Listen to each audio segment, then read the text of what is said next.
Hi, everyone. Thank you so much for being here today. We're going to talk about something really meaningful: inclusion and empathy. These aren't just big words we hear in school or the workplace, they're everyday actions that help us create a more supportive and respectful environment. We'll especially be focusing on autism, what it is, how it shows up in different people, and how we can respond in ways that help everyone feel valued and included, whether they speak with words, gestures, or just their presence. This is about real connection, real kindness, and real change. Empathy means trying to understand how someone else feels and showing that you care. A great way to think of it is feeling with someone, not just for them.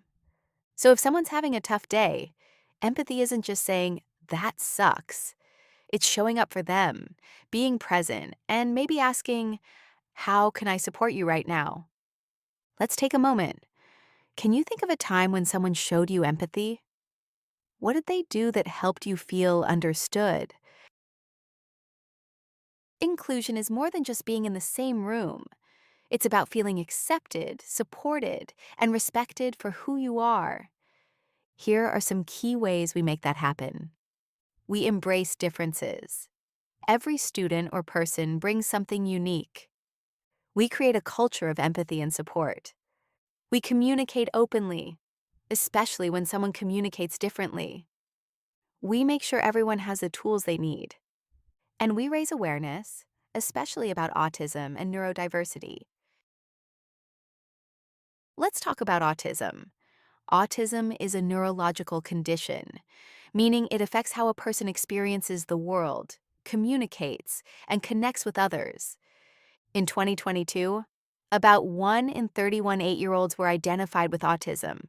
So it's very likely you know someone, a classmate, coworker, or family member who's on the spectrum. Understanding autism helps us include better, support more thoughtfully, and replace judgment with compassion. What does autism look like? Here's something important. Autism doesn't have a look. You can't see it on the outside. It's neurological, not physical. It shows up in how someone behaves, communicates, or responds to the world. And because it's a spectrum, it looks very different from one person to another. Some people might speak a lot, others not at all. Some might need routine, while others hyperfocus on topics they love. There's no one size fits all. In younger kids, autism might look like not responding when their name is called, avoiding eye contact, playing in unique ways, like lining up toys, having big reactions to small changes, repetitive movements like hand flapping or rocking, speaking very early, or not speaking at all, becoming intensely focused on one topic, like dinosaurs or maps. These behaviors aren't bad. They're just different ways of interacting with the world. In teens, autism might show up as struggling with social rules, like sarcasm or cliques, needing routine, and getting upset when things change, talking a lot about one favorite topic, feeling drained after socializing. That's called masking fatigue. Using tools like headphones, fidgets, or sunglasses to deal with sensory overload. Or dealing with anxiety or depression from feeling misunderstood. It's a tough age already, and even tougher when your brain is wired differently. Many adults with autism go undiagnosed for years, especially women. It might look like preferring solitude or one-on-one conversations over groups, feeling different without knowing why, being extremely logical, ethical, or creative, rehearsing what they want to say before speaking, having trouble with time management or multitasking, deep focus on hobbies or work, sometimes to the point of burnout. Adults with autism aren't just quirky. They're navigating a world not designed for their brains. Some autistic people need more daily support. That doesn't mean they don't understand. It means they communicate and respond differently. You might see use of communication devices, signs, or letterboards, help needed for daily tasks like dressing or eating, strong reactions to loud sounds, lights, or textures, repetitive behaviors like pacing or vocalizing, amazing expressions through music, art, or movement. They're not less, they just have different ways of being. Understanding the challenges people with autism may face. People with autism may face challenges with social cues, understanding body language or tone, starting or maintaining conversations, making and keeping friends. They often feel deeply but might express it differently or not at all in words. That doesn't mean they don't care. Not everyone with autism speaks in the same way. Some might speak late or not at all, use an unusual tone or rhythm, repeat phrases called echolalia, interpret things very literally. Jokes, sarcasm, or idioms can be confusing. Clear, direct communication makes a big difference.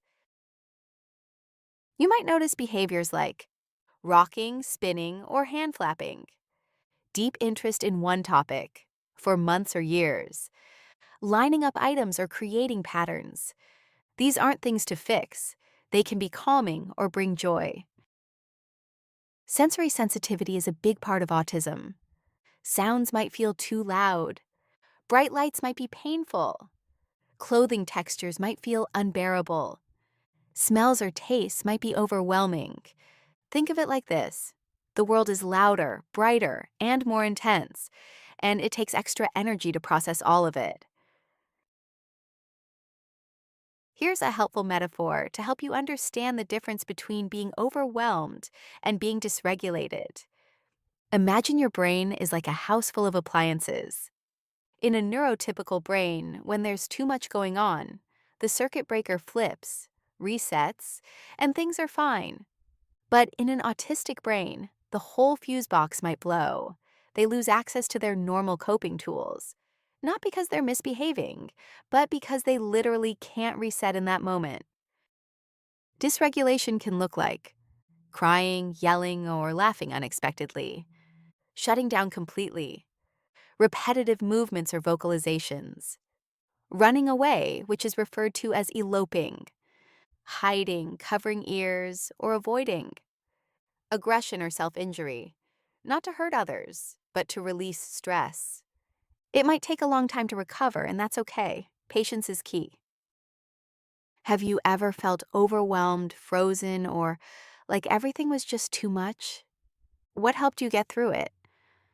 Pause here for a brief reflective moment or group chat. That feeling, magnified, is what many autistic people experience during sensory or emotional overload. How you can make a difference. Some people with autism don't use words to communicate, but they absolutely understand and want connection. Try these tips. Treat them as intelligent. Use signs, symbols, or writing. Point to objects or pictures. Be expressive with your face and body. Be patient. Wait for responses. Respect their chosen way to communicate. That's how we show empathy. Words are just one way to connect with someone who is non-speaking. Share a quiet activity. Smile and make eye contact if welcomed. Narrate your actions like, "I'm helping you pick that up." Don't talk about someone in front of them. Talk to them. Everyone deserves dignity and inclusion. To help someone stay calm, speak clearly and gently.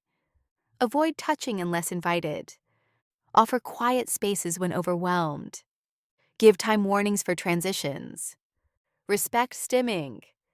Be patient with silence. Let them take the lead in how they want to connect. Helping someone feel understood is a great way to show empathy. You can listen without jumping to conclusions. Watch their body language. Speak in simple, clear ways. Validate their emotions, even if you don't totally get it. Ask, don't guess what they need. Inclusion means inviting, not forcing participation. Adapting activities to different needs. Using respectful language. Modeling acceptance. celebrating their strengths and interests, even if they're not the same as yours. Belief is powerful.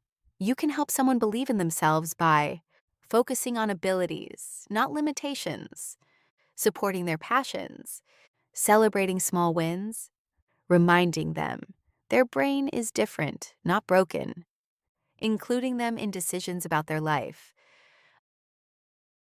According to the American Psychological Association, people with high self-belief are 3 times more likely to be resilient in the face of challenges. How can we make games and group activities more inclusive? How can we help friends who communicate in different ways? Why is it important to focus on what someone can do? How do biases affect inclusion in schools or sports? What actions can create a more inclusive classroom? Why do you think believing in someone can make a difference? Images used in this presentation were from the book I Am More Than Able by Jodi Cavaco. It's available on Amazon, and 20% of the royalties go to